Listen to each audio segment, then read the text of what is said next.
2009 থেকে 2023 সালের মধ্যে বাংলাদেশ থেকে 23,400 কোটি ডলার বা 28,61,000 কোটি টাকা পাচার হয়েছে। প্রতি বছর গড়ে যার পরিমাণ দাঁড়ায় 1,80,000 কোটি টাকা। এ তথ্য প্রকাশ করেছে জাতীয় শ্বেতপত্র প্রণয়ন কমিটি। আমাদের রন্ধ্রে রন্ধ্রে যে দুর্নীতি।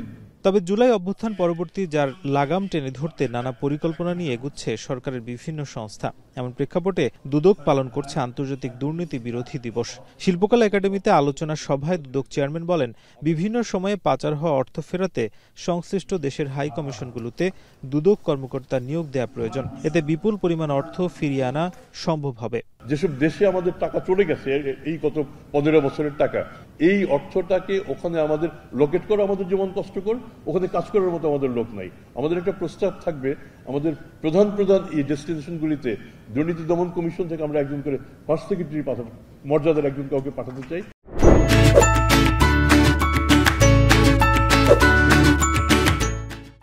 আলোচনায় উঠে আসে সমাজের রন্ধ্রে রন্ধ্রে দুর্নীতির চিত্র।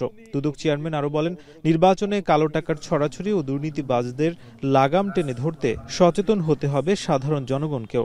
আহ্বান জানান, বিগত সরকারের দুর্নীতিবাজদের পালিয়ে যাওয়ার ক্ষেত্রে যারা সহযোগিতা করেছে ও চাঁদাবাজি করছে তাদের ভোট না দেওয়ার। যারা অপরাধী, গত 15 বছরের অপরাধী, তারা যখন পালিয়ে যাচ্ছেন, পালিয়ে যাওয়ার সময় আমাদের রাজনৈতিক এলিটরা তার সাথে যুক্ত, তারা তাদের সীমান্ত পার করে দিয়েছেন এবং বিনিময়ে কোটি কোটি টাকা নিয়েছেন।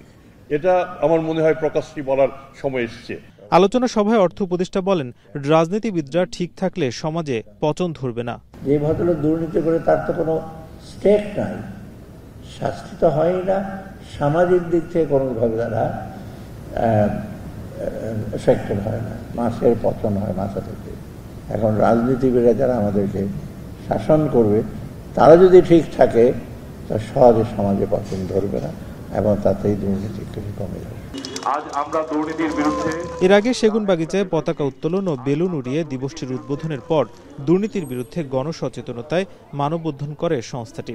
অংশ নেয় সরকারি বেসরকারি বিভিন্ন প্রতিষ্ঠানের কর্মকর্তা কর্মচারীরা। নাজমুস সাকিব, এখন, ঢাকা।